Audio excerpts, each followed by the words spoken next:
Lipstick ഒരുപാട് ഉപയോഗിക്കുമെങ്കിലും ഞാൻ അങ്ങനെ ലിപ് ലൈനർ യൂസ് ചെയ്യാറില്ലാത്ത ഒരാളാണ് കേട്ടോ. എനിക്ക് ലിപ് ലൈനർ പറ്റി ഒരു ഐഡിയ ഇല്ലാത്ത ഒരാളാണ്. ഞാൻ ഇൻസ്റ്റയിൽ ഇങ്ങനെ കാണുമ്പോൾ എപ്പോഴും ഈ ഒരു ഷെയ്ഡിന് ഒരുപാട് പേര് ഇങ്ങനെ വീഡിയോസ് ഇട്ട് കണ്ടിട്ടുണ്ട്. അന്ന് ഒന്ന് വാങ്ങി നോക്കാമെന്ന് വിചാരിച്ചു. വളരെ റേറ്റും കുറവാണ്. നോക്കിയപ്പോൾ ജസ്റ്റ് 69 റുപ്പീസേ ഉള്ളൂ. അപ്പം ഞാൻ ഇതങ്ങോട്ട് ഓർഡർ ചെയ്തു. എനിക്ക് ലിപ് ലൈനർ എഴുതി ഒരു ശീലം ഇല്ലാത്തതുകൊണ്ടാണ് ഇങ്ങനെ ഇരിക്കുന്നത്. പ്രത്യേകിച്ച് ഫോണിലും കൂടെ നോക്കിയപ്പോൾ ഞാൻ എഴുതിയപ്പോൾ ഇങ്ങനെയായിപ്പോയി. പിന്നെ ഞാൻ കണ്ണാടിയിലൊക്കെ നോക്കി അത് സെറ്റായി ഷേപ്പിൽ വരച്ചെടുത്തു. നല്ലൊരു ഷെയ്ഡാണ് കേട്ടോ ഈ ലിപ് ലൈനർ വരുന്നത്. ബിഗിനേഴ്സിനൊക്കെ യൂസ് ചെയ്യാൻ പറ്റിയ, നിങ്ങൾ ഇതുവരെ യൂസ് ചെയ്തിട്ടില്ല എന്നെപ്പോലെ യൂസ് ചെയ്യാത്തവരാണെങ്കിൽ ഫസ്റ്റ് ടൈമൊക്കെ നമുക്കിത് പറ്റിയൊരു ഷെയ്ഡാണ് കേട്ടോ. ഞാനിത് ഒരു വിധത്തിൽ ഞാൻ വരച്ചൊപ്പിച്ചു. നമ്മൾ പ്രാക്ടീസ് ചെയ്താൽ മാത്രമേ നമുക്ക് ലിപ്പിൻ്റെ ഷേപ്പിൽ ലിപ്പ് ലൈനർ യൂസ് ചെയ്ത് വരയ്ക്കാൻ പറ്റുള്ളൂ കേട്ടോ. എനിക്കിതെൻ്റെ ഫസ്റ്റ് ടൈമാണ്. കുറച്ച് ഫ്ലോപ്പ് ആയെങ്കിലും ഓക്കെ ആയിരുന്നു. അത് കഴിഞ്ഞ് ഇതെൻ്റെ ഫേവറേറ്റ് ലിപ്സ്റ്റിക്കാണ്. ഞാൻ എൻ്റെ റിവ്യൂ ഇട്ടിട്ടുണ്ട്, കോക്കോ മോച്ച പ്ലമ്മിൻ്റെ.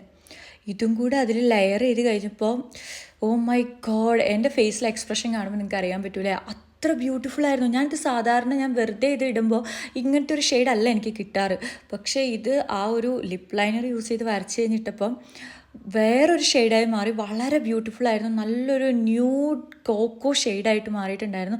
നല്ല ഭംഗിയുണ്ടായിരുന്നു കേട്ടോ കാണാൻ വേണ്ടിയിട്ട്. അപ്പോൾ നിങ്ങൾക്ക് ആർക്കെങ്കിലും ഈ ഒരു ഷെയ്ഡ് വേണമെന്നുണ്ടെങ്കിൽ ലിങ്ക് ഒന്ന് കമൻറ്റ് ചെയ്യുക. ഇതിൻ്റെ ലിപ്പ് ലൈനർ ആണെങ്കിലും ലിപ്സ്റ്റിക് ആണെങ്കിലും, ലിപ്സ്റ്റിക്കിൻ്റെ അല്ലാത്ത റിവ്യൂ ഞാൻ ഇട്ടിട്ടുണ്ട് കേട്ടോ. ഞാനത് ടാഗ് ചെയ്ത് കൊടുക്കുക. എല്ലാവരും കാണണം കേട്ടോ. കൂടെ സബ്സ്ക്രൈബും ചെയ്യണേ. അപ്പോൾ ഓക്കെ, ബൈ ഗൈസ്.